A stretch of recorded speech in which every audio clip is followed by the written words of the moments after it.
Giasuddin Ahmed red crescent maternity হসপিটালের সামনে। Maternity হাসপাতাল প্রশিক্ষণ কেন্দ্র, যদিও এটার নাম, কিন্তু পূর্বে এটার নাম ছিল শুধুই রেড ক্রিসেন্ট হসপিটাল। এবং সৌভাগ্যের বিষয় হচ্ছে এই হসপিটালের প্রথম বেবি ছিলেন আমার হাজবেন্ড মোহাম্মদ আশিকুর রহমান খান। এবং তৎকালীন সময়ে হসপিটালটা অনেক ভালো ছিল, অনেক ভালো সুযোগ সুবিধা পাইতো মানুষগুলো।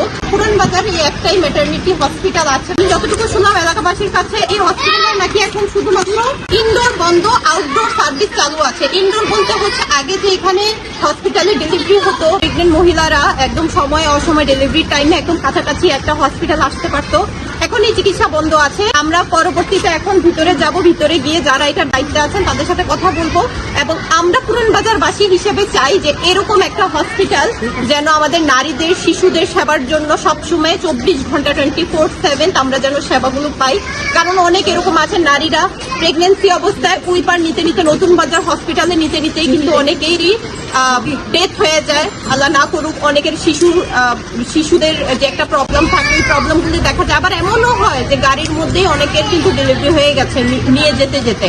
আবার অনেক সময় হচ্ছে যে পুরান বাজার বাসীরা ওইরকম চিকিৎসা পায় না, যেহেতু আমরা জানি যে এখানে সবাই ম্যাক্সিমাম হচ্ছে যে অসহায় যারা আছেন, তারা কিন্তু তখন এই হসপিটালটা তাদের কাছে একটা ডায়মন্ড ছিল। এখন এটা বর্তমানে বন্ধ। এখন তাদের কাছে আমরা ভিতরে যাব এবং আপনাদেরকে হসপিটালের ভিতরে দেখাবো এটা কি কন্ডিশনে আছে, আর ভিতরে যারা কর্তব্যরত অবস্থায় আছেন তাদের সাথে আমরা কথা বলবো।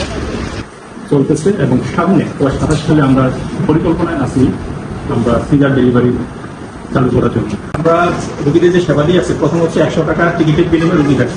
এখানে কোনো প্রাইভেট ভাবে 500-600 টাকা আমরা ভিজিট নেই। আর সেই সেবাটা আমাদের 3টা পর্যন্ত। তারপরে ম্যাডাম এখানেই থাকেন, কি বলে রোগী আসছেন উনি রোগীদের দেখে দিচ্ছেন। আর এখানে বিশেষ করে 98% হচ্ছে গাইনি পেশেন্ট। ওদেরকে আমরা মাত্র 700 টাকার বিনিময়ে আল্ট্রাসোনোগ্রাম সাথে করে আসতেন এবং একজন গাইনি রোগীর জন্য যে পরীক্ষা করতেন সেই ব্যবস্থা আসলে এখানে রয়েছে।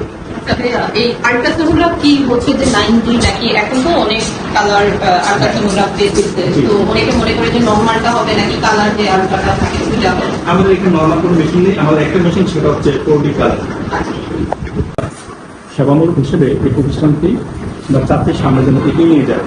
আমাদের বাজার এত বড় একটা শহর, এখানে কিন্তু হাজার হাজার মানুষের বসবাস, ব্যবসায়ীদের বসবাস, ঘনবসতি এরিয়া, কিন্তু এখানে কিন্তু এরকম কোনো হসপিটাল সেবা এখনো আমরা পুরান বাজারবাসী পাচ্ছি না, নারীরা এবং শিশুরা। তা আমাদের সবার দাবি আমরা যেন এরকম একটা প্রাইভেট হোক, সরকারি হোক, hospital plus diagnostic centre plus সেখানে যেন ম্যাটারনিটি সেবাটা আমরা পাই। আমরা পুরান বাজার এরকম একটা হসপিটাল চাই।